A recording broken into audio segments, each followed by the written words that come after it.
Bueno, muy buenas tardes. Bienvenidos a la plenaria de la División de Física Atómica y Molecular de la Sociedad Mexicana de Física. Mi nombre es el doctor Remigio Cabrera Trujillo, soy el actual presidente de la división, casi por salir.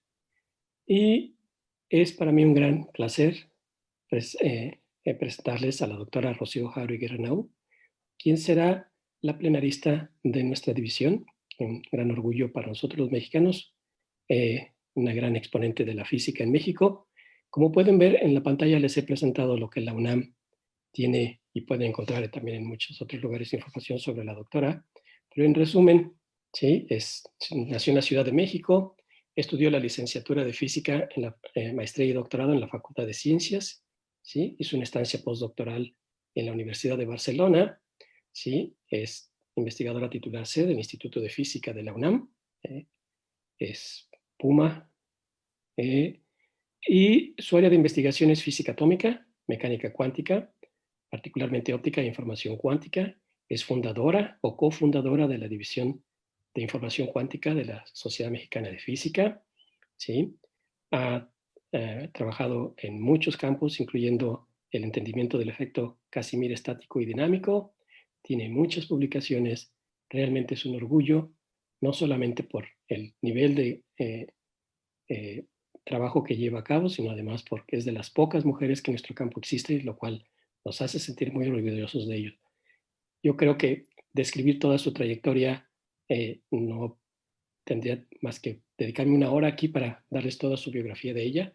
Lo importante es el trabajo que nos presenta y con esto doy inicio o cedo el micrófono más bien a la plática de la doctora. En este caso, nos platicará sobre, déjenme que ya la perdí. Aquí está. Óptica no lineal con fotones estructurados interactuando con sistemas atómicos. Bueno, sin mayor introducción, cedo la palabra y el micrófono, en este caso, a la doctora Jauregui. Bienvenida y bienvenidos todos los demás. Sí. Gracias. Me gustaría saber si estoy ya compartiendo la pantalla. ¿Sí la tienen ya? Creo que, a ver. Dele clic a compartir. Sí, le hice, pero ya, creo que ya se resolvió. ¿Sí? Sí, ya apareció. Ok, pues antes que nada, muchísimas gracias al doctor Cabrera por la introducción tan bonita y quisiera resaltar que de aquello de lo que voy a hablar ahora es de un trabajo en equipo, ¿sí? Y va a ser una pequeña muestra de lo que se hace en el Laboratorio Nacional de Materia Cuántica. Este es un laboratorio que no abarca únicamente a instituciones o a grupos dentro de la UNAM, sino también fuera de la UNAM, con los cuales he tenido la suerte de poder compartir ideas y trabajo y tiene una filosofía. O sea, lo que queremos es hacer no solamente estudios teóricos, sino hacer implementaciones teóricas, experimentales de lo que queramos trabajar.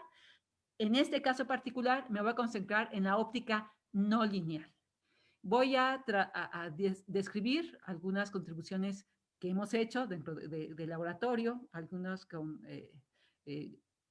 ya fueron hechos los experimentos, en otros casos están por hacerse, quizá no en México uno de ellos, pero el punto importante es que vamos a tratar de unir aspectos de la luz con estructura, ahora les voy a platicar qué quiere decir con estructura, y vamos a ver su interacción con sistemas atómicos. Vamos a ver 3 ejemplos particulares. Hay más trabajo en esa dirección, pero nos vamos a concentrar en 3 problemas particulares porque creo que son muy significativos y al mismo tiempo tienen una línea de pensamiento que me gustaría transmitir y que me gustaría además escuchar críticas respecto a ella. El primer problema que vamos a trabajar se refiere a considerar un átomo, no un millón de átomos, no 10 a la 23 átomos, sino un solo átomo atrapado dentro de un espejo paraboloidal. Entonces, mi sistema atómico en ese caso va a consistir en un solo átomo confinado en un espejo. Y la pregunta que me voy a hacer es, ¿qué ocurre si yo muevo el átomo dentro del espejo? Y Si yo espero que un átomo que está en un estado excitado decaiga con la misma probabilidad de transición cuando está afuera o cuando está en el espejo, en la presencia o en la ausencia del espejo. Entonces, mi pregunta es, ¿qué le ocurre a un solo átomo cuando yo lo coloco en un espejo paraboloidal? Nótese que un espejo paraboloidal es una cavidad abierta, no es una cavidad cerrada. Hay trabajos en cavidades cerradas y lo que tiene de especial es que es una cavidad abierta. El segundo problema es un problema ahora sí típico de óptica no lineal, que se refiere a la conversión paramétrica descendente. Y en ese caso, mi sistema atómico va a ser un cristal. Vamos a trabajar con conversión paramétrica descendente en cristales y lo que nos preocupa es saber qué le pasa a la luz cuando interactúa con esos cristales, si los haces tienen cierta estructura. Este también es un problema muy trabajado, muy conocido. Voy a tratar de situarlo a nivel internacional, pero lo que vamos a dar énfasis, por supuesto, va a ser lo que hemos hecho dentro de nuestro grupo, por prejuicio personal, o sea, qué es lo que nosotros hacemos, cuál ha sido nuestra contribución en los años cercanos y las colaboraciones asociadas a miembros del Laboratorio Nacional.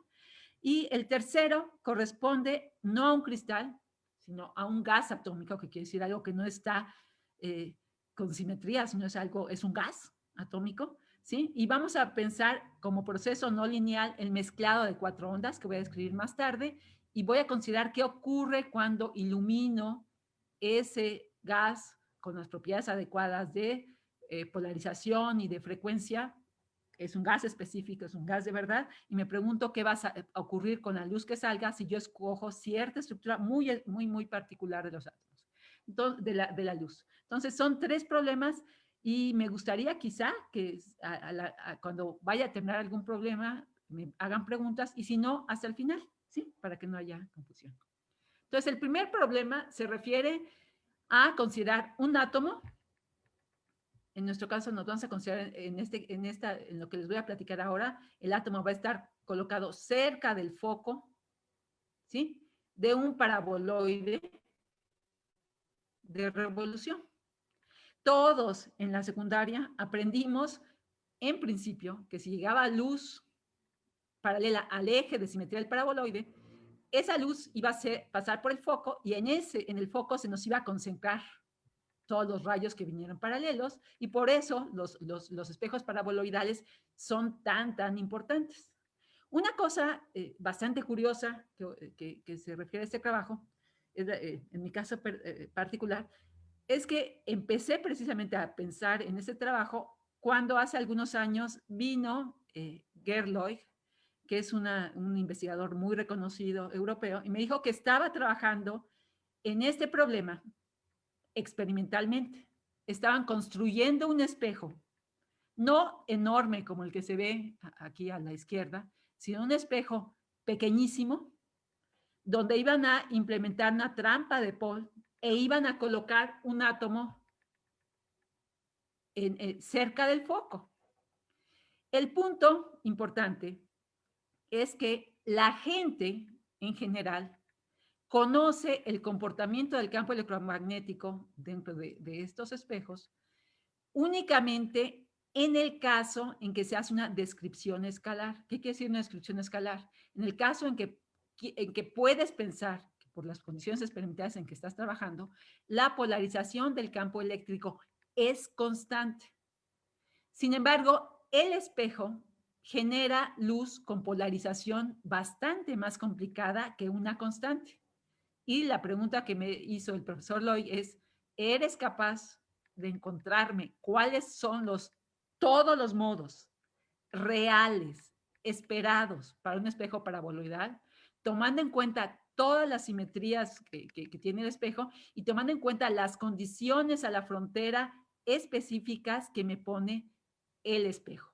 Un espejo ideal me impone que en la superficie el campo eléctrico sea nulo, porque si es un espejo perfecto, es un conductor perfecto aquí, entonces en principio aquí el campo eléctrico paralelo tiene que ser nulo y el campo magnético perpendicular a la superficie tiene que ser nulo. Ese problema, que es realmente describir el campo electromagnético dentro de un espejo, tomando en cuenta la polarización y encontrando todos los modos posibles, no era un problema resuelto. No se conocían. Se conocía únicamente la solución escalar. Yo dije, mira, no hay ningún problema. Yo me sé trabajar potenciales de Debye, sé trabajar potenciales de Hertz. Esto sale en un ratito. Claro que no salió en un ratito.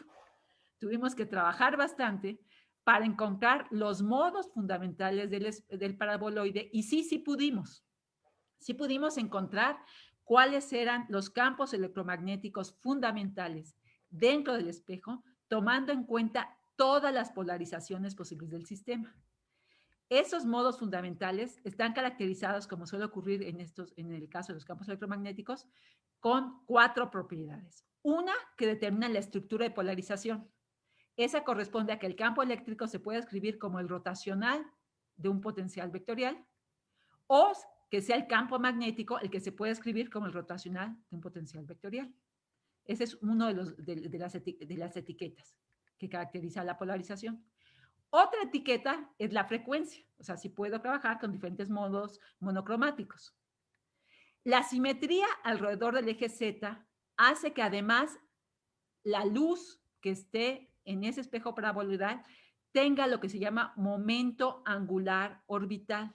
Quiere decir, una estructura de fase que presenta, de hecho, un vórtice sobre el eje. Y esa estructura de fase está determinada por diferentes números cuánticos M, o sea, M, semejantes a los que uno utiliza para escribir el átomo de hidrógeno. El momento angular orbital de los fotones fue planteado desde mediados del siglo pasado como una idea, y no fue sino hasta finales del siglo pasado, en los 90, que se hizo una realización experimental sencilla de luz que tuviera momento angular orbital. En ese momento se convirtió en un tema de mucho trabajo, donde tenemos colaboradores cercanos en el Instituto de Física, en el INAOE, que hicieron muchísimas contribuciones muy relevantes en esta dirección. Y esta propiedad no es única de los modos usuales, que son los modos Laguerre o los modos Bessel, sino también lo comparten los modos dentro de un espejo paraboloidal. La cantidad que es súper importante en los espejos paraboloidales, la cantidad que caracteriza a un espejo paraboloidal, curiosamente, es el producto del operador de momento lineal, o sea que es un gradiente, multiplicado, cruz, por la suma del momento orbital y el momento de polarización del campo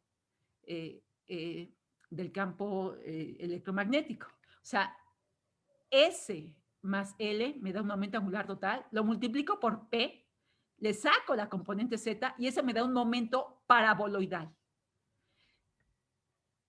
Esta cantidad, el conocer que esta cantidad tenía que ser un operador del cual los modos tuvieran que ser eigenvectores. Y reconocer que esto se podría plantear muchísimo mejor utilizando el formalismo de teoría clásica de campos que el formalismo usual de los ópticos, fue el que permitió que por primera vez pudiéramos conocer los 4 números cuánticos de los modos fundamentales, y ese es un trabajo reportado hace un par de años que hice en colaboración con Ricardo Gutiérrez Jauregui. Este problema me gusta muchísimo porque no me salió en 2 semanas, pero cuando nos salió bastante bonito. Este número K lo vamos a llamar momento óptico paraboloidal. Su análogo escalar, que quiere decir para campos escalares, sí era conocido y fue planteado en un trabajo muy bonito desarrollado en el Instituto de Ciencias Nucleares hace ya 50 años por Boyer y colaboradores, con Miller, el mismo de Abramowitz, Miller. Ellos lo plantearon para el caso escalar. Lo que nosotros hicimos fue plantearlo para el caso del campo electromagnético, que es un campo vectorial, y extender este número cuántico como un número importante, y con eso sacamos los modos fundamentales. Ok. Los modos electromagnéticos en un espejo paraboloidal se pueden escribir en términos de funciones más o menos complicadas, según como uno lo quiera ver, en el espacio de coordenadas. Sin embargo, si lo escribimos como una superposición de ondas planas, pues la expresión es bastante sencilla. involucra simplemente senos y tangentes. ¿Tangentes de quién? Del ángulo en coordenadas esféricas, el teta k, o sea, la proyección de la dirección del vector de onda, de la onda a lo largo del eje z, esa es la tangente, teta de k, ese es el ángulo, ¿sí? Y si yo saco esta integral, ¿sí? Obtengo funciones que son funciones hipergeométricas confluentes como debe de ser, que tienen la forma de Whittaker, todo lo que tú quieras, pero en coordenadas, en términos de superposición de ondas planas, la estructura es muchísimo, muy sencilla. La vorticidad, la presencia de momento angular orbital, queda aquí plasmada con este número m. Sigma se refiere a los diferentes vectores de polarización, circular derecha, circular izquierda, o z, ¿sí? Y esta cantidad kappa, que es la que les mencioné la vez pasada, que es la cantidad importante, es el momento óptico paraboloidal. Este momento kappa, ¿sí? Aparece aquí en el exponente de la tangente. Entonces, no es de extrañar que kappa esté relacionado con la localizabilidad, donde va a ser máximo el campo de un modo paraboloidal. Aquí lo que les muestro es la estructura, incluyendo la polarización, estos son los vectores del campo eléctrico, del modo que nos enseñaron en la prepa o en la secundaria, que es el modo que está básicamente enfocado en la posición F del espejo paraboloidal. Ese modo tiene una estructura bastante linda y espacialmente sí se encuentra localizado cerca del centro, ¿sí? Cuando yo hago el tratamiento cuidadoso matemático, encuentro que dependiendo del tamaño del espejo, puede estar localizado exactamente en K igual a 0 o puede estar cerquita de K, de kappa igual a 0. Y kappa igual a 0 significa tener esa estructura. En 3 dimensiones, el campo eléctrico del foco, del modo localizado en el foco, tiene esta forma, está muy lindo. Les recuerdo, el centro se va así, a los lados se ha abierto, que es lo que estamos viendo aquí. Y entonces ya teníamos resuelta la mitad del problema. Ya conocíamos los modos. Los modos podían ser el que está localizado en el centro del foco o los modos que tenían kappa distinto de 0. Curiosamente, esos modos también tienen localización. Todos los modos naturales de un espejo paraboloidal, y eso es lo que encontramos nosotros, así nos salió, se localiza en diferentes regiones del espejo, o sea, tienen un punto caliente donde básicamente va a ser máxima la intensidad del campo, y ese modo, la posición de ese modo está determinada por el parámetro kappa, es esencialmente 2 kappa, ¿sí? Vendido en unidades naturales de 2 pi en lambda, de la longitud de onda, que son las que estamos utilizando aquí. Entonces, es muy interesante ver que todos los modos están localizados. ¿Por qué es importante que los modos estén localizados? Si yo además localizo a un átomo en una cierta posición dentro del espejo y el átomo está realizando una transición dipolar, las transiciones dipolares únicamente testifican, miden lo que ocurre donde está parado el átomo. Y si el átomo está cerca del centro, pues el átomo va a ver únicamente este modo. Y si el átomo estuviera parado aquí, va a ver únicamente este modo, o básicamente este modo, o básicamente este modo, o básicamente estos modos. Aquí si notan, los modos que están en la D, E y F, tienen un nodo al centro. Ese nodo proviene de tener un momento orbital diferente de 0, que da origen a que al centro haya un vórtice. Entonces, esos serían modos sin vórtices, esos serían modos con vórtices. ¿Ok? El cálculo, entonces, de las probabilidades de transición suena muy promisorio, y aunque Gerloy nos preguntó qué pasaba si únicamente estaba en el centro el átomo, pues ya le estamos diciendo qué le puede ocurrir si no está en el centro, en el foco, el átomo no está en otros lugares. Claro, este es un dibujo y lo que nosotros tenemos que hacer es un cálculo específico de lo que va a ocurrir. Entonces, nos interesa saber cómo va a ser las emisiones espontáneas cuando tengo un átomo aquí. Otro problema que podría ser muy interesante sería ver si yo mando luz, qué es lo que quiero que ocurra aquí. Y otra cosa que me puede preocupar o que me puede interesar es si aquí mando una superposición de modos, qué es lo que me va a regresar al final. El grupo de Erlangen, que es el que dirige Gerloy, tiene les decía, una parábola, de hecho este es el dibujito de ellos, y esta parábola tiene un tamaño pequeñísimo, mide del orden de centímetros, es profunda, no es una paraboloide corto, es un paraboloide profundo, y acá, donde se ve ese hoyito, lo que ellos hicieron, pusieron esencialmente una antenita. Esa antenita crea un campo cuadrupolar eléctrico que es básicamente lo que yo necesito para atrapar a un átomo en lo que sería una trampa de Paul. Este es un campo en la región de los microondas, ¿ok? Y los átomos, sí, atrapan un átomo único aquí al centro, y la clase de experimento que quieren hacer son absorción, emisión inducidas, dispersión, y en esta plática yo me voy a concentrar con emisión espontánea. ¿Ok? Sabemos del efecto Purcell, que dice que si tú tienes un átomo y controlas su entorno, o sea, controlas la densidad de modos que hay a su alrededor, puedes aumentar o inhibir las tasas de emisión espontánea. Evidentemente, yo lo que quiero es poner un átomo, lo quiero poner en mi cavidad. Estoy diciendo que los modos van a ser muy poquitos los que intervengan, entonces espero que la probabilidad de transición cambie respecto a lo que yo esperaría en espacio libre. Esto lo esperaría en términos de lo que propuso Purcell que debiera de pasar. Este efecto lo propuse desde el 46 para el caso de inhibir. Lo de aumentar, bueno, no importa, Purcell y Kleppner trabajaban los problemas de inhibir o propiciar la emisión, las emisiones espontáneas en sistemas atómicos, y Harosh, su grupo en el 83, por primera vez comprobó esto utilizando átomos de Rydberg, átomos con un radio muchísimo muy grande, concentrados, colocados en cavidades que ellos mismos preparaban, y fue la primera vez que se comprobó en detalle eso. Actualmente este efecto se ha comprobado en diferentes condiciones, con diferentes cavidades, y también, por supuesto, con metamateriales construidos para que tuvieran modos específicos.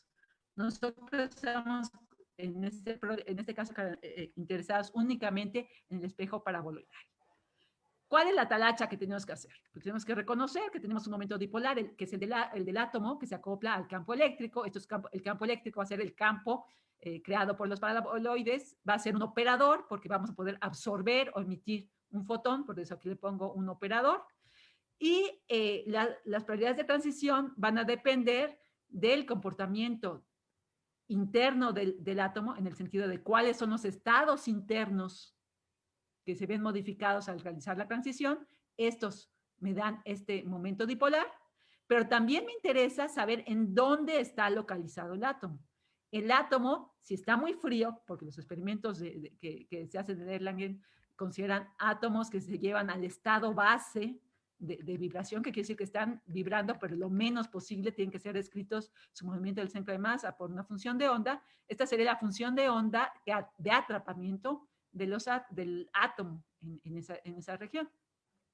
Si quiero calcular la probabilidad de transición, tengo que sacar el módulo al cuadrado de esto, integrar en el tiempo. Al integrar en el tiempo me queda una función muy picuda que me dice que esencialmente la frecuencia del átomo tiene que coincidir con la frecuencia de transición interna y transición del centro de masa porque puede haber un recoil, hay un rebote interno del átomo y del centro de masa del átomo. Y tomando en cuenta que este rebote es muchísimo, muy chiquito, uno puede, al sacar el módulo al cuadrado, pensar que esencialmente la frecuencia del fotón coincide con la transición y se olvida de este omega B, que es muy pequeñito. Esto es una aproximación. Y también, en ese caso, podemos sumar sobre todas las opciones de phi de B de tal suerte que al final la probabilidad de transición depende de dónde estaba localizado inicialmente.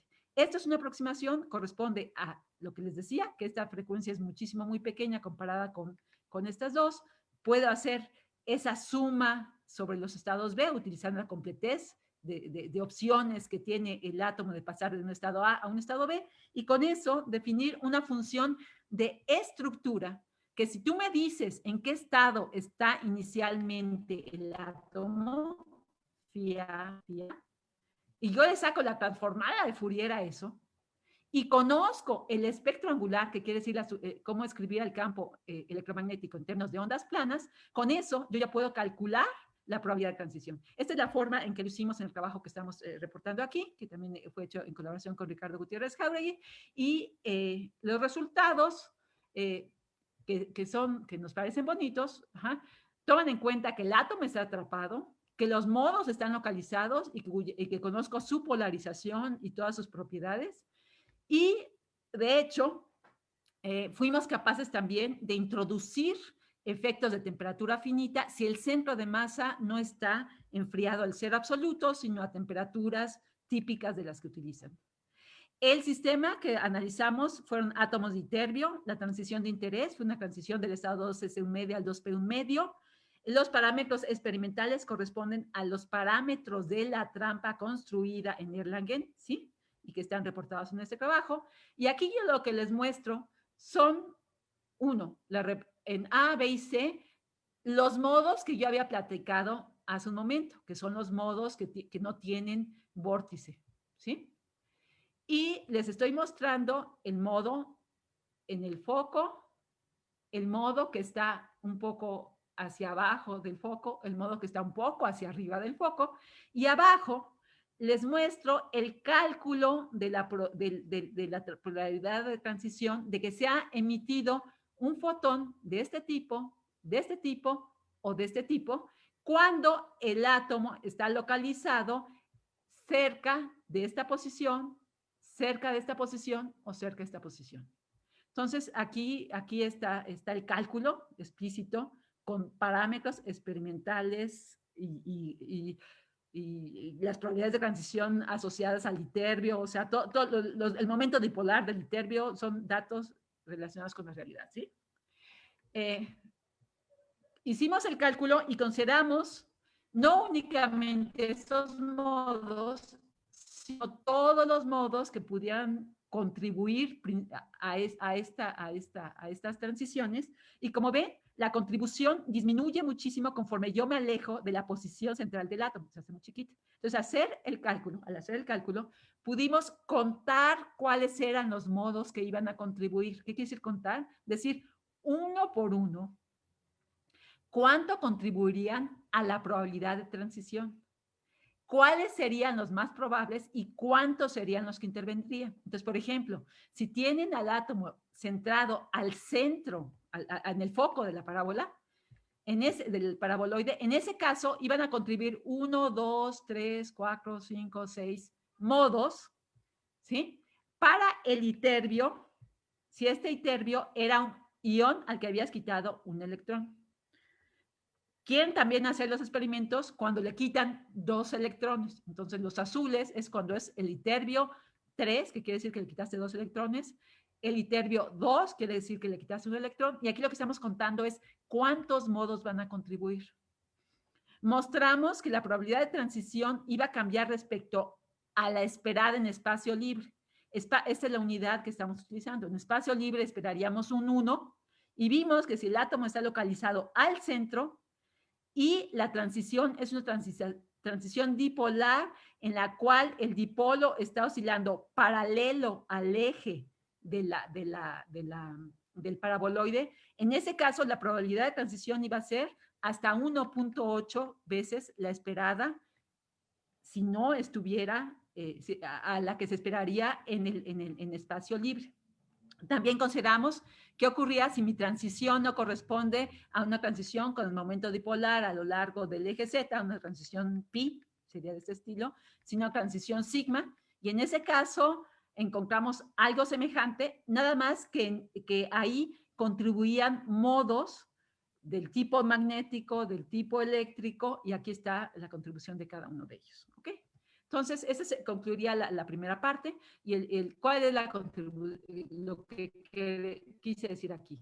Que los átomos en espejos paraboloides podemos conocer cuáles son los modos naturales, que es importante conocer que ese sistema tiene una riqueza bastante más grande de la que uno esperaría.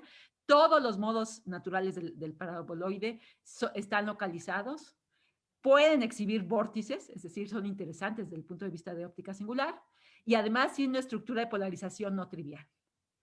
Para encontrar estos modos fue muy importante identificar las simetrías, y las simetrías no como un campo escalar, sino como un campo vectorial.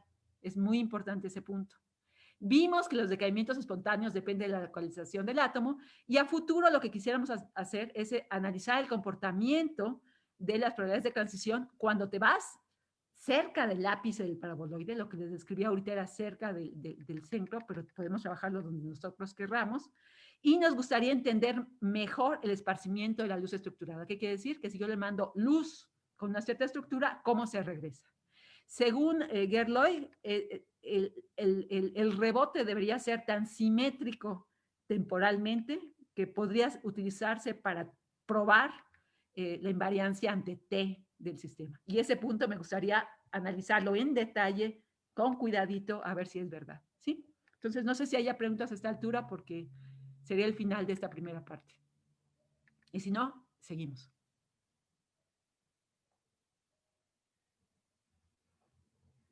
¿Seguimos? Sí, no han puesto ninguna plática en el chat. Aquellos que quieran adelantar su pregunta, por favor, póngala en el chat. Sí, hay una pregunta por parte de José. Hay varios Josés. José, ¿cuál? Escribe tu pregunta en el chat, José, por favor, para leerla. O en Q&A, ok.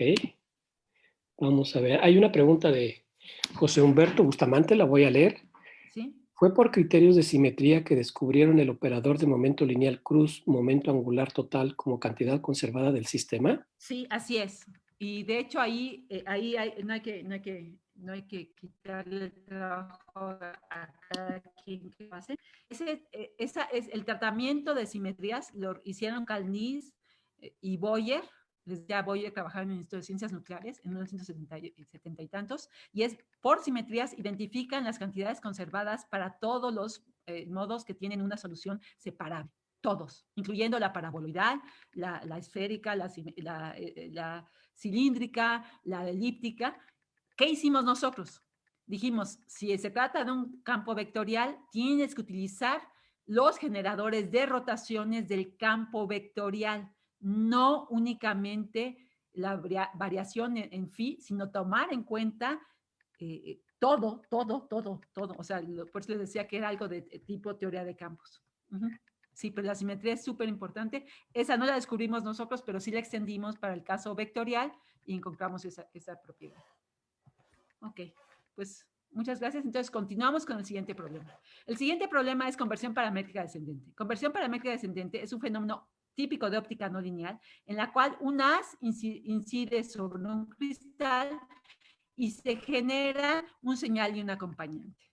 Este clase de fenómenos no se presenta en transiciones con gases atómicos del tipo dipolar, porque involucra 3 niveles y los 3 niveles no se pueden conectar entre sí. Sí se podría hacer con las transiciones de los que nos va a platicar mañana Pepe Jiménez, que son transiciones prohibidas, pero con transiciones permitidas no. Entonces lo tenemos que hacer en un cristal. Es el proceso más sencillo, es un bombeo y se generan 2 fotones que llamamos señal y acompañante. La descripción teórica más sencilla de lo que esperamos que ocurre se basa en el empatamiento de fase, que muestra que la frecuencia del haz de bombeo debe coincidir con la frecuencia de la suma de frecuencias del fotón señal y del fotón acompañante, y la K, si fuera una onda plana, lo que incide del bombeo debe coincidir con la suma de las K del señal y del K del acompañante. Entonces, en principio, si yo conozco cómo llegó el haz, yo sé cómo van a salir el señal y el acompañante. Uno sabe que estas ecuaciones juntas no se pueden cumplir si estamos en un medio isotrópico en N.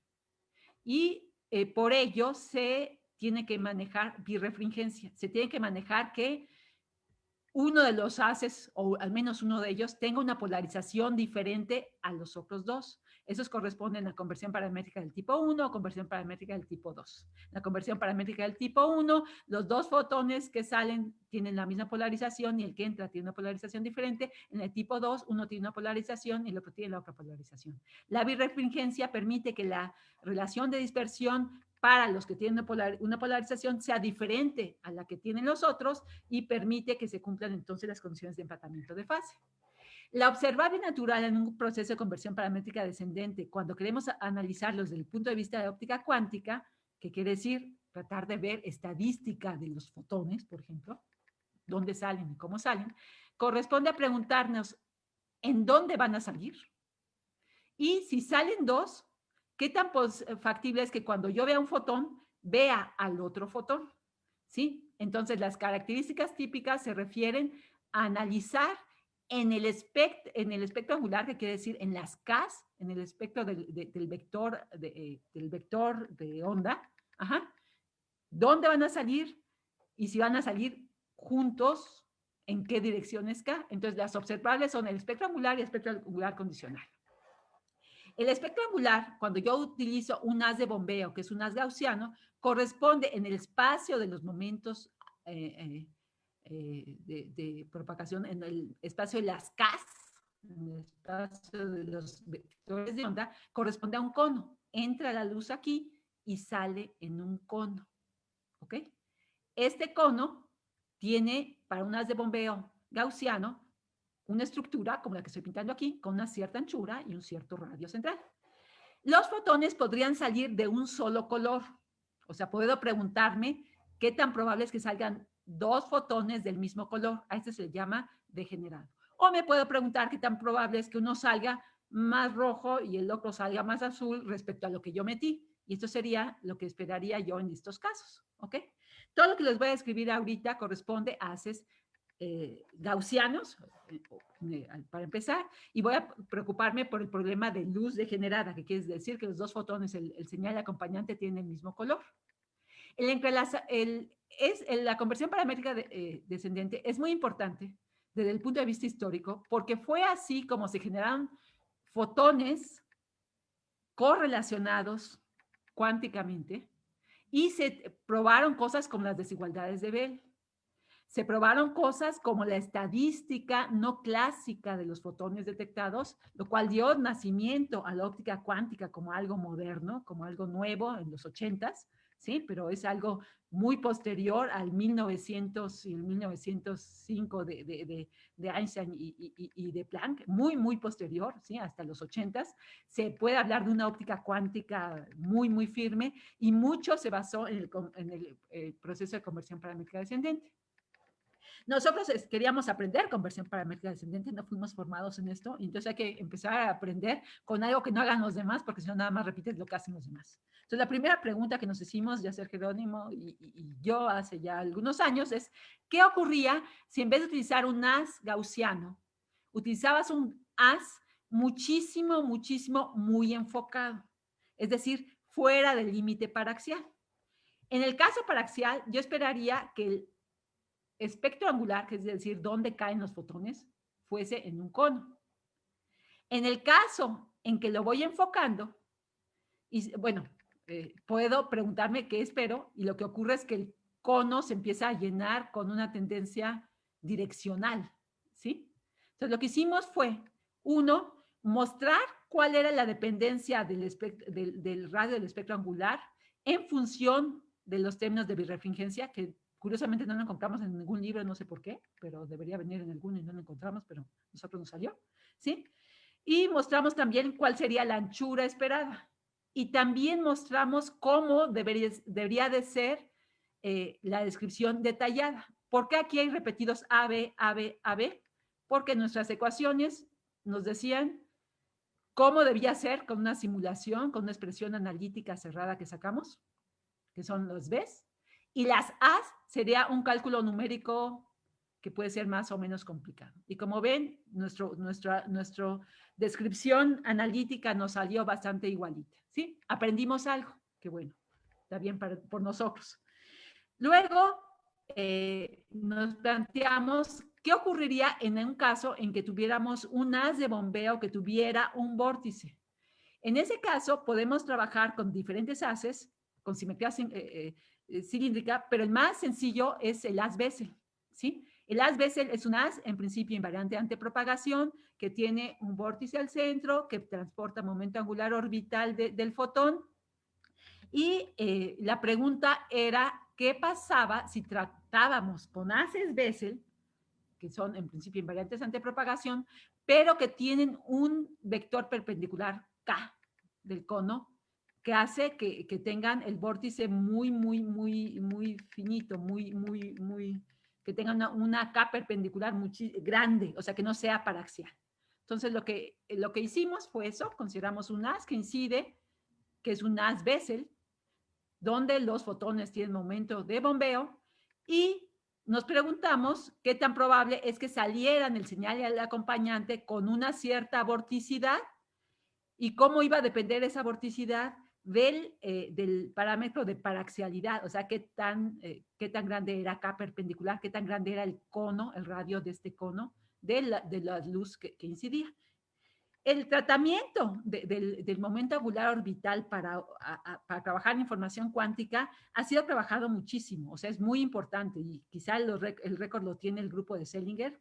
No lo he seguido, pero en un momento dado trabajaban con haces, con vórtices que tenían del orden de 30, 40, 50 y creo que hasta 100 M, o sea, un vórtice con M igual a 100, ¿sí? O sea, es una salvajada, ¿sí? Entonces, en este trabajo, lo que hicimos fue considerar el caso en que el radio del cono era grande, el radio del cono de bombeo en el espacio de las casas era grande, o sea, no venían en un conito chiquito, sino en un cono muy pronunciado, ¿sí? Y nos preguntamos qué tan factible era que el momento del bombeo, el momento angular del bombeo, fuera igual al señal al acompañante. Aquí sacamos que sí dominaba, pero era factible que te saliera con un cierto porcentaje no trivial, opciones que no cumplían la relación de igualdad.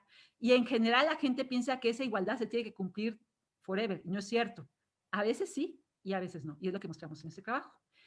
Además, encontramos que a semejanza del caso gaussiano, en el cual el cono en el que salen los fotones se deforma, en el caso de las Bessel también podía haber una deformación. Mostramos, de hecho, que podía haber dos conos donde saliera los fotones, y que esos dos conos tenían un cierto radio, dijimos la expresión explícita analítica del radio, interno R1, R- o un radio R+, que esos conos no estaban centrados, que un parámetro muy importante era el ángulo de birrefringencia, el eje de birrefringencia del cristal, y que era en función de ese eje la localización de esos conos. Platicamos con Alfred Urre al respecto, que también había trabajado con estos haces, y nos dijo, sí, nosotros hemos visto que esto ocurre. Dijimos, bueno, si lo has visto, pues vamos a verlo en detalle y vamos a checar que nuestras expresiones analíticas coincidan con lo que se hace. Entonces, trabajamos con ellos. Alfred forma parte del grupo del Laboratorio Nacional de Materia Cuántica, y tiene un grupo muy exitoso en esa dirección. Ojalá y puedan escucharlo en su plática que dará de plenaria el ADICU. Tiene resultados muy interesantes, y aquí nada más platicamos acerca de algunos de ellos. Entonces, ¿qué se hace? Se crea el haz, que va a incidir en el cristal, ¿sí? Se juega con el cono del haz de incidencia de las Bessel. Luego se pasa al espacio de Fourier para ver qué es lo que está pasando, y luego se cuentan fotones uno por uno con detectores de avalancha por acá. ¿Ok? Aquí están los datos experimentales, y cuando la K perpendicular del bombeo es chiquita, nos sale un círculo. Cuando la K de bombeo incidente es más grande, nos salen dos círculos. Si nos preguntamos si nosotros detectamos un fotón aquí, ¿cuál es la estructura, cuál es la probabilidad de encontrar un fotón acompañante? Pues encontramos que si encontramos un fotón aquí, el fotón acompañante puede salir de este lado, aquí, en el lado contrario de K. O sea, si es como K y menos K, pero va a salir en un circulito. Es decir, va a ser unas veces, este de aquí va a salir un unas veces, unas veces, unas veces, unas veces, si hacemos eso. Hay que decirlo, esto ya lo había medido antes Alfred en esas condiciones y sí sacan un trabajo muy, muy lindo acerca de la generación de fotones con momento angular, donde uno detecta fotón por fotón, pero te sale un fotón Bessel, ¿sí? Nuestra contribución fue ver qué ocurría si además restringías a una K perpendicular muy chiquita, y en ese caso se formaban dos círculos, y en vez de que aquí el fotón acompañante caiga sobre un círculo, caía sobre diferentes medias lunas, ¿sí? Y por lo tanto las correlaciones cuánticas espaciales de los haces, de los fotones, señal y acompañante, se podían modificar muchísimo simplemente utilizando haces Bessel con un K perpendicular grande en vez de con un K perpendicular paraxial. Ok. Una vez que habíamos entendido eso, nos preguntamos, ¿cómo es que se genera este radio central y este radio central? ¿Qué fotones del bombeo originan luz en este radio y qué fotones originan luz en este radio? Eso lo hicimos teóricamente, ya sería yo. Entonces nos preguntamos, ok, consideremos nuestro haz de bombeo y supongamos que tapamos parte del haz del bombeo, o sea, aquí estaría sobre un cono, y yo aquí voy a poner una obstrucción y voy a tapar parte del haz del bombeo y me voy a preguntar qué pasa con los fotones que salgan en ese caso. Y la pregunta estaba en la dirección de lo que hacía Selinger, que es tratar de utilizar alfabetos para escribir información y luego mandarla a dos lugares diferentes y ver qué pasa. Entonces, lo que aquí estamos diciendo es, ¿podremos crear algún alfabeto simplemente creando obstrucciones en mi haz de bombeo, mandando señales con un alfabeto diferente, como si fuéramos indios jugando a mandar señales de humo? Pues bueno, aquí está el dispositivo experimental. Vamos a crear nuestros haces y ahora lo que vamos a hacer es vamos a colocar una obstrucción que cambie el tipo de fotones que llegan al bombeo y nos vamos a preguntar qué ocurre con el señal de acompañante, con los fotones que se van a generar en ese proceso. Ese trabajo fue hecho con el grupo de Alfred, ahí está el reporte, y sin obstrucción, dos círculos. Con obstrucción, nosotros predijimos dónde iban a caer los fotones, que son en dos conos muy diferentes, y eso es lo que dice la simulación. ¿Qué dice la medición? Pues la medición no sale, no por nada, parece hasta que le hicimos trampa, ¿no? Esta es la simulación, esta es la observación experimental, y aquí pueden ver que podemos simular lo que ocurre y podemos crear fotones, o sea, decir en qué radios, en qué direcciones van a salir, en qué Ks van a salir, y además podemos decir, mediante la obstrucción, cambiar lo que va a observar el fotón acompañante, las orientaciones de las medias lunas que salgan. Entonces, quiere decir que lo que hicimos es crear un alfabeto diferente al alfabeto que se utiliza para momento angular orbital, y sería un alfabeto espacial, donde la técnica para construir ese alfabeto es idéntica a la de las señales de humo, y podemos cambiar de mandar lunitas, ¿sí? Medias lunas, a círculos completos trivialmente, ¿sí? Entonces, este sería lo que les quisiera platicar en este experimento. No es los únicos que hemos trabajado en esa dirección, pero sí son algunos de los que les quiero mencionar.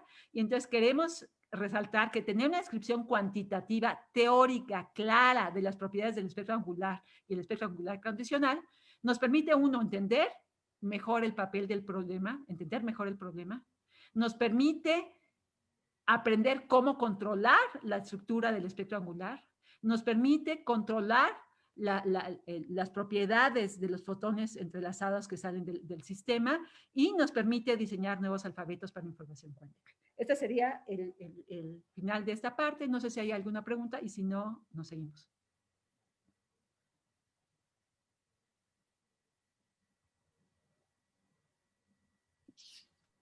No, no hay ninguna pregunta por el momento. ¿Lo dejamos al final?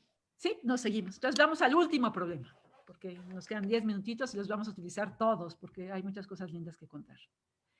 Ahora voy a hacer un proceso no lineal diferente. Voy a considerar dos haces de entrada, uno de bombeo, otro de bombeo, y voy a generar dos fotones, un señal y un acompañante. En vez de utilizar un cristal, vamos a utilizar un átomo, un gas atómico. Y uno diría, oye, pero ¿por qué te haces bolas? En el caso del cristal tienes simetrías y esas simetrías te permiten determinar muy bien tu G3 y está muy bien trabajado y puedes agarrar libros completos que te dicen lo que va a pasar. Bueno, la verdad, es que el mezclado de 4 ondas tiene muchísimas bellezas que se detectaron desde 2002 y es en parte una de ellas, bueno, la verdad es que se conocían desde los 70s y los 80s, pero se maximizaron desde 2002, cuando uno se dio cuenta que considerando gases atómicos, podías generar luz con diferencias de frecuencias bestialmente grandes, es decir, podías tener esto cercano al infrarrojo y esto cercano al ultravioleta. Podías controlar en detalle no solamente la frecuencia, sino el ancho de banda. Los anchos de banda en conversión paramétrica descendente son muy grandes, mientras que aquí llegan a ser del orden de gigahertz y hay veces hasta megahertz, o sea, son chiquisísimos, ¿sí? Los anchos de banda de la luz emitida. Y además, uno conoce los espectros atómicos muy bien, entonces puede jugar muchísimo con los niveles de energía. Entonces, en estos trabajos de 2002, en particular este de Steve Jobs, se muestra que hay una conversión. Tú mandas luz en el visible y puedes generar luz ultravioleta altamente coherente, con una longitud de onda muy, muy bien definida y bastante brillante, bastante linda. Además, la luz roja que sale aquí es bastante interesante, tal y como lo trabajaron Orozco, Becerra y otros Rosso, porque en este caso, esta luz está en el rango de telecomunicaciones. Entonces, si tú quieres hacer un experimento de información cuántica de verdad y vas a querer meter tu señal acompañante o uno de esos fotones a una fibra óptica, pues te conviene que sea telecom, porque son donde conoces mejor el comportamiento de la luz en la región de las microondas. O sea, te sale muy bien. Entonces, esta estructura de diamante es muy importante en información cuántica. Eso no lo descubrimos nosotros, no se sabe. Y lo que nosotros queremos hacer es hacer conversión mezclado de 4 ondas, metiendo luz estructurada. También hay que señalar que tampoco es totalmente nueva la idea de meter luz estructurada y de hecho la primerísima vez que se detectó la transferencia de momento angular orbital de la luz a los átomos se hizo mediante el proceso de mezclado de 4 ondas, lo hizo Tabosa, que es un brasileiro, y Petrov, que es un superfísico que anda por ahí, y se conoce, vamos hablando del 99. Posteriormente, Franke y Arnold también lo hicieron en trampas magneto-ópticas utilizando haces Laguerre-Gauss, y hay muchos trabajos en la dirección de utilizar Laguerre-Gauss. Entonces, nosotros vamos a hacer algo diferente. Vamos a utilizar haces Mathieu. ¿Por qué vamos a utilizar haces Mathieu? Pues porque somos muy patriotas y los haces Mathieu se generaron originalmente en México a nivel experimental, por primera vez en el mundo, en el grupo de Sabino Chávez Cerda, fue la tesis doctoral de Julio César Gutiérrez Vega, fue un trabajo lindísimo, en el cual generaron los haces Mathieu, que son soluciones de la ecuación de Helmholtz con simetría elíptica, y satisfacen la ecuación de Mathieu, y por eso se les llama haces Mathieu. Posteriormente, Julio César y sus alumnos extendieron este problema al caso en que estabas trabajando con haces paraxiales y encontraron que estos haces con simetría elíptica en el límite paraxial se corresponden a los haces Ince-Gauss. Hicieron un trabajo lindísimo y una cosa muy linda es en el contexto de los índices Gauss que encontró el grupo de Julio César Gutiérrez Vega, que también va a dar una plenaria y estoy al pendiente porque es también excelente óptico. Ellos lo que encontraron, lo que resaltaron, es que en el límite en que tú haces que los focos de la parábola se junten, o sea, la distancia focal de la elipse, perdón, se junte, consigues algo circular y por lo tanto obtienes el equivalente a algo con simetría cilíndrico-circular. Y en el caso en que los mandes al infinito, obtienes algo con simetría de tipo Helmholtz-Gauss, algo con simetría más bien cuadradita. Entonces, es un sistema muchísimo, muy rico y está explorado por mexicanos a la buena. ¿Ok? Nosotros, como nos gusta entender qué ocurre en el contexto vectorial, con Blas Manuel Rodríguez Lara, extendimos la idea de buscar los números cuánticos de los modos fundamentales al caso vectorial. En ese problema también trabajaron Eugenio Leico y Karen Bolken casi simultáneamente, estamos hablando del mismo año, y el punto es que puedes identificar la frecuencia con una cantidad interesante, el vector de onda transversal K perpendicular como otra cantidad interesante, y la media geométrica del momento angular medido respecto a uno de los focos de la elipse o el otro foco de la elipse como la otra cantidad interesante. La paridad es importante y nuevamente la polarización se obtiene en estas condiciones. Los haces Mathieu, aquí está cómo se obtienen. Karen Bolke, en el caso particular de haces que tienen paridad bien definida, pares o impares, propuso, y su estudiante Roland Terborg, y junto con Ibis y Josué Hernández, realizaron estos en el 2010, y aquí tiene los haces Mathieu. Entonces, los haces Mathieu son muy mexicanos, ¿no? Entonces, son buenos para hacer conversión mezclada de 4 ondas y ver qué pasa, porque valdría la pena hacerlo. En este caso, el experimento fue realizado en el laboratorio de Daniel Sagún. Es un experimento, ese laboratorio es un laboratorio de óptica cuántica y átomos fríos. Se realizó con átomos calientes y el dispositivo consta de 3 partes. Básicamente, la preparación de las, utilizando un modulador espacial de luz, su interacción con los átomos que están aquí adentro, y luego la detección de los fotones, señal y acompañante, mediante, no, en ese caso nada más únicamente detectamos la luz que está en el ultravioleta, nos faltó detectar la otra, pero lo que sí quisimos hacer es analizar el problema en el espacio Fourier, en el espacio de configuración. Entonces, a ver, nada más para resaltar. Mediante un cierto mecanismo, preparo mis haces Mathieu, entran a un horno donde tengo un gas atómico y luego detecto la luz azul que sale. Primera ganancia, yo meto un haz estructurado rojo, que sin ningún problema yo lo puedo hacer con un modulador espacial de luz, y quiero ver que salga un haz azul cercano casi al ultravioleta, aquí considerando ese proceso de mezcla de 4 ondas. Entonces, estoy haciendo una conversión paramétrica, estoy cambiando la frecuencia de la luz simplemente por su interacción con los átomos, y entiendo cómo la cambié, porque lo que hice fue bombear luz, en este caso era un haz gaussiano y un haz Mathieu, y luego observar la luz azul, pero nos está saliendo nos gustaría ver si sale un haz Mathieu. Entonces se hizo eso, y para analizarlo se hizo en el espacio de configuración, que es en el espacio de coordenadas, y también en el espacio de las Ks, que es en el espacio de los vectores de onda.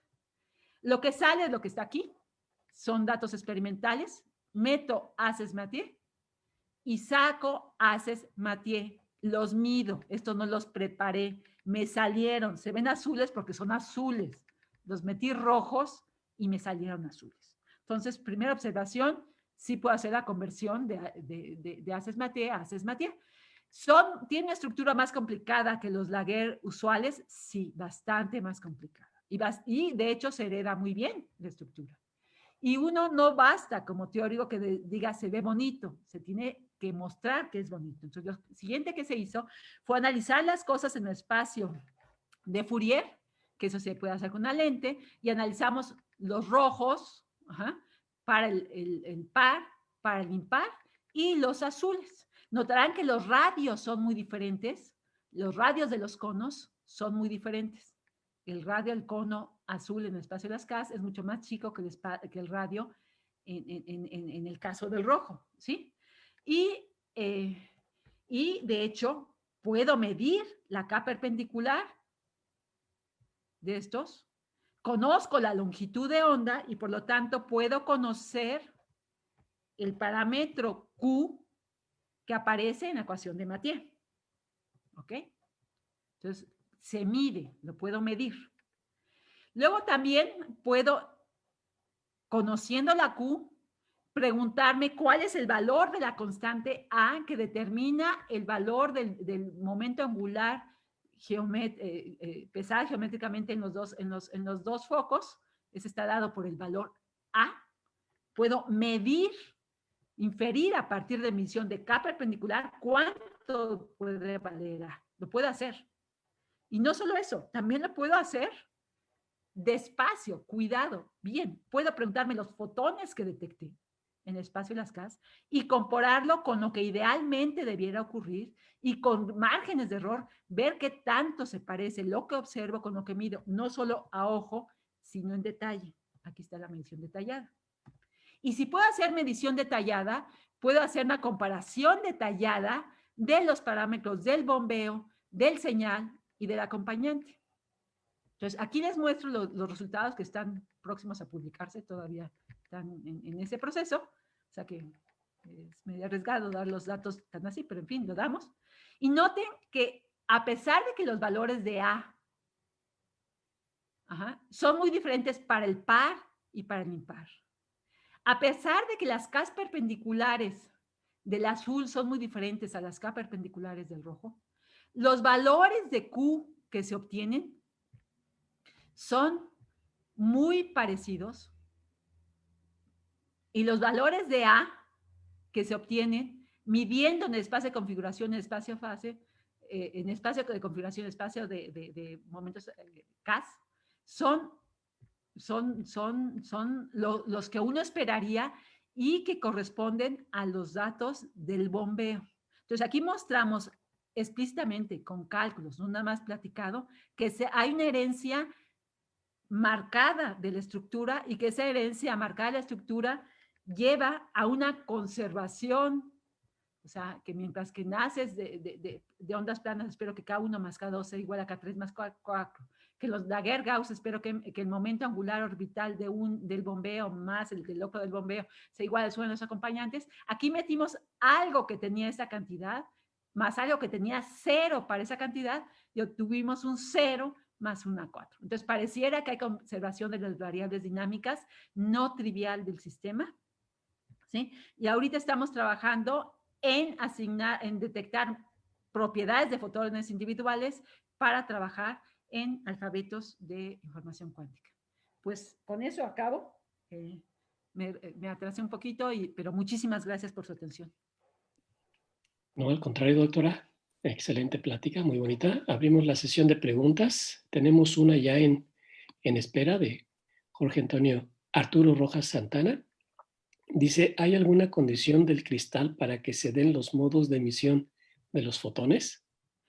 En el caso del cristal, uno escoge un cristal birrefringente con una G no lineal conocida, ¿sí? O sea, hay cristales específicos cuya configuración electrónica y cristalina te permite conocer cuál va a ser su respuesta no lineal. Entonces no agarras cualquier cristal, pides que sea birrefringente y que tenga una no linealidad. Los cristales más populares son el KDP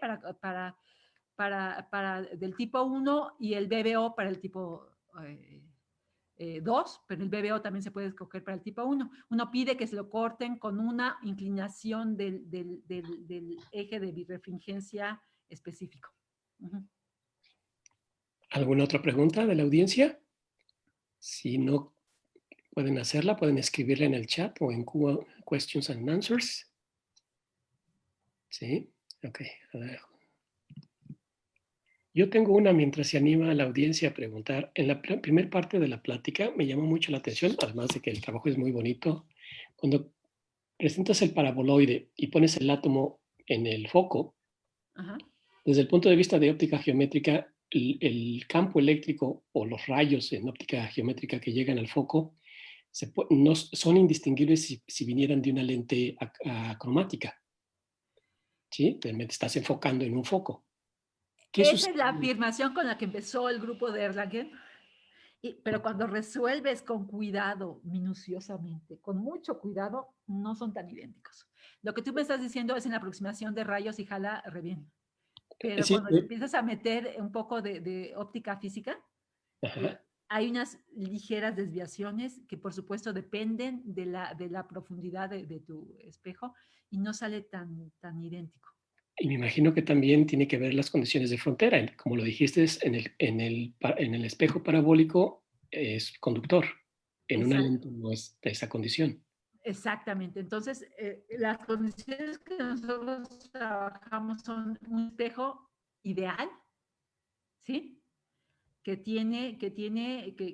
pedimos que para esa longitud de onda se haga cero el campo eléctrico paralelo y el campo magnético perpendicular. Lo pedimos matemáticamente.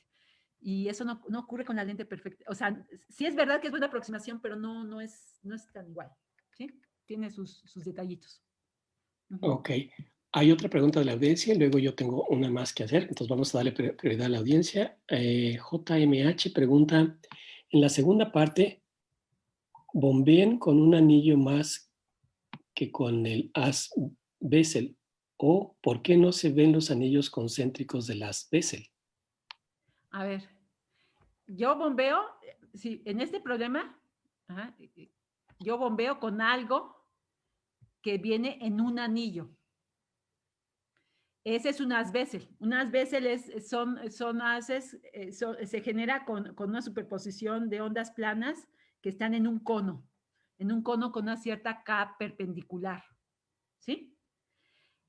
Cuando salen, si esa K perpendicular es muy chiquita, lo que sale es muy parecido al gaussiano, te sale un cono de emisión. Si la radiación es del tipo 1, ¿sí? Esperas un cono. Sin embargo, conforme tú empiezas a enfocar más y más el haz, se entera de que tu cristal original, el cristal con el que empezaste, a ver, déjenme ver dónde se los muestro, el cristal con el que empezaste tiene un ángulo de inclinación del eje de birrefringencia y ese ángulo de inclinación hace que se generen dos conos y da un peso superior a la probabilidad de emitir en una dirección que en otra respecto al centro. Entonces, la anisotropía de salida proviene de que tu cristal no es isotrópico, es birrefringente y el eje de birrefringencia, que es el ángulo de corte al que uno lo pide, tiene un cierto valor. De hecho, ese ángulo de corte se selecciona normalmente para maximizar la producción de luz en el proceso de tu interés. Ok, hay tres preguntas más. Vamos a darlas como vienen. El doctor Eugenio Leicu quiere también hacer otra pregunta, entonces las voy a poner como llegaron. Jorge Antonio Morales Soto pregunta, una vez que se construye el alfabeto, como lo comenta, ¿en qué consistiría definir, digamos, las reglas gramaticales para establecer una comunicación cuántica?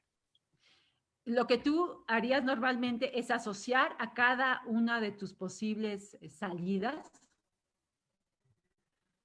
una propiedad. Lo llamamos alfabeto porque podría ser alfabeto para hablar, que quieres hablar, o puede ser alfabeto para comunicar que algo es falso o es verdadero, o si tú quisieras hacer una transacción bancaria, sería, por ejemplo, decir que el 1 vale inclinación para acá, y que el 3 vale inclinación para acá, y que el 4 vale inclinación para otro lado. Entonces, tu alfabeto depende del tipo de señal que tú quieras transmitir.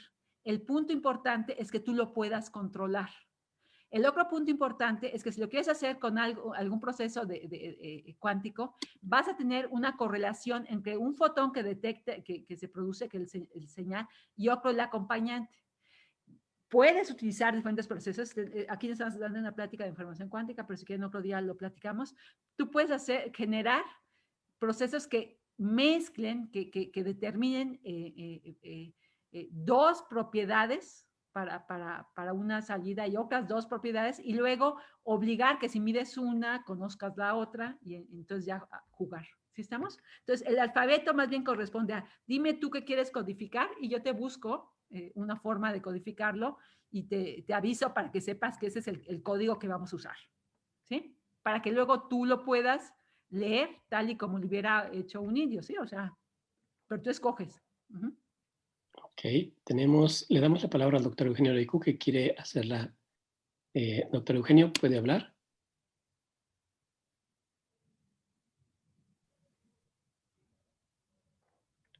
Active su micrófono, doctor Eugenio. Muy bonita plática, Rocío.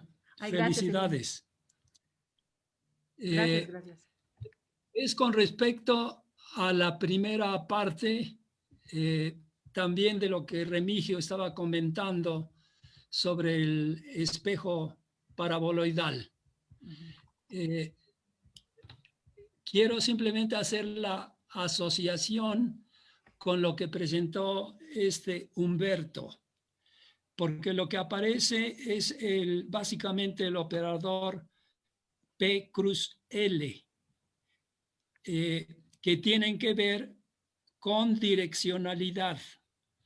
Hay los campos longitudinales y los campos transversales. Para los campos transversales, precisamente en el longitudinal son de tipo gradiente, en el de los transversales hay dos. Uno de ellos es precisamente L, o sea, momento angular, y se le puede agregar el spin, pero el otro es precisamente la cruzada de P con L, o en tu caso le agregas P cruz L más el spin. Entonces, señalabas precisamente la cuestión y también lo señalaba Remigio, la cuestión de la direccionalidad en el caso del espejo parabólico. Desde luego, esas cantidades entran también en la identificación de las constantes de movimiento. Entonces, ese era el comentario general que quería yo hacer, y también de conexión entre la parte de direccionalidad y constantes de movimiento. Sí. Muchas Ese gracias, es Eugenio. Sí, muchas gracias. Sí. Tenemos una pregunta más del doctor José Ignacio Jiménez Mirin Terán. Pregunta, ¿uno esperaría una emisión espontánea muy anisotrópica en el espejo paraboloidal, también muy polarizada? Así es. Tienes toda la razón. ¿Sí? Ok, hay otra pregunta de Gustavo Domínguez Castro. Sí, la única diferencia es que aquí te digo exactamente cuál es la polarización, te lo digo. O sea, ese es mi punto. Tienes Ok, razón. ya están llegando Es las preguntas. altamente polarizada. O sea, si está en la polarización paralelo al eje, perpendicular al eje, es diferente y los modos que intervienen son diferentes. Sí, tienes toda la razón, coincido contigo. Sí hay una dependencia enorme, pero yo te digo cuál es. O sea, mi única contribución es que te digo exactamente cuál es. Toda razón. Gustavo Domínguez Castro pregunta, en la segunda parte, ¿habría alguna diferencia si el cristal no lineal se sustituye por otro medio no lineal como gases de Rydberg? Creo que esa se respondió. El punto es que precisamente en la tercera parte, que ya no quedó, ya no sé, yo tanto tiempo, trabajo con gases atómicos, son gases atómicos de verdad. En este caso es rubidio, y no estamos trabajando con Rydberg. Si trabajaras con átomos de Rydberg para la parte a ver, vamos a ver. Voy a tratar de ser un poco más claro. Si tú consideras un cristal, sí vas a tener esta condición y tú vas a poner haz de bombeo, señal y acompañante. ¿Qué ocurriría si tú lo quieres hacer eso mismo con un gas atómico, sea este de Rydberg o no? Si la forma en que están conectados el primer nivel y el segundo nivel O sea, tú lo que podrás hacer es decir, voy a mandar luz que me vaya del primer nivel al tercer nivel. Y luego voy a generar una pareja de fotones al pasar de 3 a 2 y de 2 a 1. Entonces, un físico atómico que ve eso te dice, oye, no puedes. Porque para pasar del nivel 1 al nivel 3, necesitas luz ultravioleta, lo que tú quieras, pero no solo eso. Las reglas de transición dipolares eléctrica te impiden ir del 1 al 3, entonces no puedes. Entonces, en gases atómicos, sean estos de Rydberg o no, usar una transición 1-3 para bombear y luego generar parejas de 3 a 2 y de 2 a 1, fotones de 2 a 2 a 1, no se puede a menos que vayas a la charla de Pepe Jiménez y nos diga que sí puedes utilizar transiciones prohibidas para ir de 1 a 3. Ahora, ¿qué tan probable es que vayas de 3 a 2 a 2 a 1? Eso lo podemos platicar. Pero con transiciones dipolares eléctricas, no. Y las transiciones cuadrupolares eléctricas, cuadrupolares magnéticas son menos probables que las eléctricas. Entonces, si sustituyes el cristal por un gas, sea de Rydberg o no, a menos que introduzcas transiciones prohibidas que suelen ser poco probables, no vas a poder conseguir un proceso de conversión paramétrica descendente directa. ¿Sí? Porque te va a prohibir la física atómica del sistema. Ok, tenemos otras 2 preguntas más. Dorilian López Mago pregunta, hola Rocío, gracias por la plática. Tengo una duda. En el proceso SPDC, ¿tenemos conservación de momento angular de spin debido a la polarización circular? En el caso en que uno hace SPDC con cristales, normalmente tú mandas algo lineal y te sale algo que sea vertical, ¿no? Entonces dirías, pues no. Y si lo metes, pero en ese caso tienes algo que tiene momento angular 0 con 0. Y tú lo que me estás diciendo es, ¿qué pasa si yo mando una mezcla más, ¿cómo se llama? Circular. Y me pregunto qué es lo que va a pasar. Entonces, ahí tienes un problema, porque circular te tendría que ser que tú metes algo circular y lo que tú esperarías es que también te saliera algo elíptico. ¿Sí? Pero no sé si me explico. O sea, sí podrías jugar con eso. Y hay que mencionarlo, en los experimentos estos originales de desigualdades tipo Bell se manejaba algo así. Pero tanto como conservación de más a más, no me suena. Más bien es elíptico te da a elíptico más elíptico. No sé si me explico. Es mi expectativa, pero comenta tú, Dorian, porque a lo mejor y tienes algo, te parece que no. Ok, pasemos a la siguiente pregunta de Julio Gutiérrez, la última que tenemos presente al momento. Dice, hola Rocío, en el problema del paraboloide existe un formalismo muy conocido para construir soluciones vectoriales de la ecuación de onda a partir de las soluciones escalares, explicado en el Straton, por ejemplo. ¿Existen algunas diferencias de las soluciones presentadas que se obtuvieron con los potenciales de Hertz?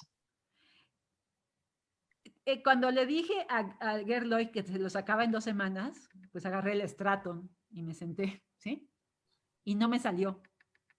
No me salió en 2 semanas. Me salió en como 1 año de chamba. ¿Sí? Y el motivo es que estos coeficientes que no pinté aquí son súper importantes. Tú tienes que saber cómo combinar estas sigmas, las tienes que saber combinar bien y sacar estos coeficientes bien para garantizar que el campo eléctrico paralelo y el campo magnético perpendicular en la superficie se haga 0. No me refiero a generar los modos, el conjunto de modos electromagnéticos en el espacio libre. Eso lo hace Straton para cualquier geometría. Yo me propongo la idea de pido una condición específica, que es un conductor perfecto. También podrá jugar con lentes, pero en el momento en que pido que sea un conductor perfecto, un espejo perfecto, en el momento en que pongo esa condición, ya tengo que hacer combinación de esos modos tipo Hertz, esos modos tipo de Bayo, esos modos al Straton, el que quieras, pero tengo que hacer una combinación adecuada para garantizar la combinación. Tengo que combinar los modos fundamentales del vacío de tal suerte que garanticen que se cumple esa condición. Y eso es lo que es no trivial. O sea, el paper que está aquí, que estamos poniendo del 2018, es encontrar limpio, claro y explícito que se cumpla la condición. Y esa condición no la quise escribir porque sea medio feo, está en términos de funciones de Whittaker y sus derivadas en la frontera. Me da un conjunto de capas factibles dependiendo de la simetría. Me cuantiza los valores posibles de capa, no cualquier valor posible, no cualquier valor de capa es posible, lo tienes que manejar con muchísimo cuidado. Y sí, la idea general de Stratton sí, pero la idea de cómo convertirlo en la condición de la frontera específica para los espejos, desgraciadamente, no es que no use el método, es que tengo que implementar el método con algún truquillo, y el truquillo es recordar teoría cuántica de campos. Ok, tenemos la última pregunta de la sesión de Jorge Arturo Rojas. ¿Cuál considera que sería la dirección en esta área para lograr grandes resultados en un futuro cercano? La pregunta corresponde a cuál es lo que tú consideras grandes resultados. Por ejemplo, en el área de control de tasas, o sea, si tú quieres hacer algo teórico lindo, el espejo paraboloidal está padrísimo. Y les decía que uno puede, si tuviera el espejo ideal, podría hacer pruebas de física fundamental relacionadas con simetría CPT. De verdad, o sea, no es cuento, está lindo. Entonces, si yo quisiera avanzar en esa dirección, pues utilizaría este problema para avanzarlo, ¿sí? Si yo quisiera trabajar en lo que se refiere a cristales y me preguntaría cuál sería la contribución que yo creo que para dónde va, pues este ya se ha avanzado muchísimo y lo que a la gente le preocupa es, ya que salió el señal y el acompañante, si yo lo quiero utilizar para hacer un protocolo de información cuántica utilizando un satélite, me interesa saber el grado de degradación que van a tener mis fotones, porque mis fotones salen de mi laboratorio, suben a la atmósfera y llegan al satélite. Y en la atmósfera hay fenómenos como turbulencia, gases que entran por un lado y por otro. Entonces, ¿cuál es una de las ramas en que se está trabajando?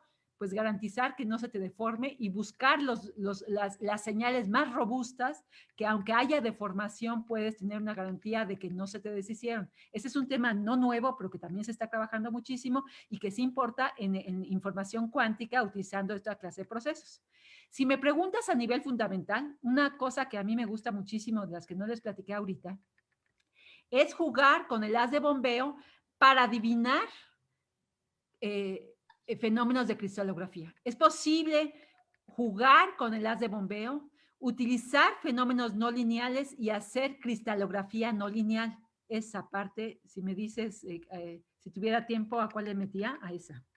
Esa y me interesa mucho. No quiere decir que sea la única, pero me interesa muchísimo.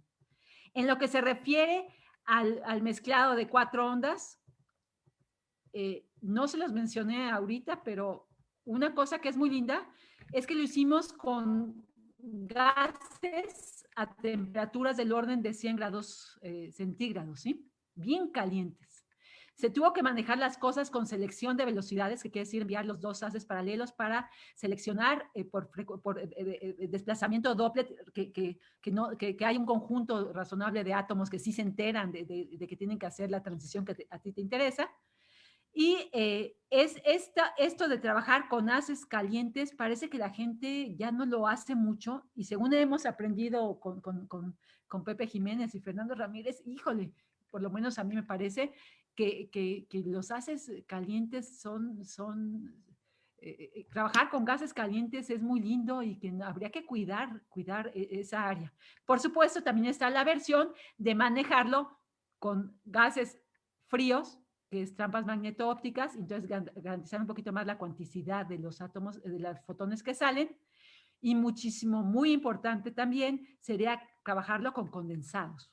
Entonces, hacer fenómenos el uso de haces estructurados para controlar o manejar o investigar la interacción con gases atómicos ultrafríos. Hay muchos trabajos en esa dirección que se están haciendo, pero la gente en general maneja muy poquita estructura de los haces. Manejan, de verdad, hacen sus latices ópticas y le juegan un poquito, pero ahí hay mucha chamba, ¿sí? Tanto fundamental como teórica. Esa sería mi visión, pero por supuesto, si hablaras con otra persona, a lo mejor te diría que otra. Bueno, entonces le agradecemos a la doctora por la tan excelente y muy bonita plática.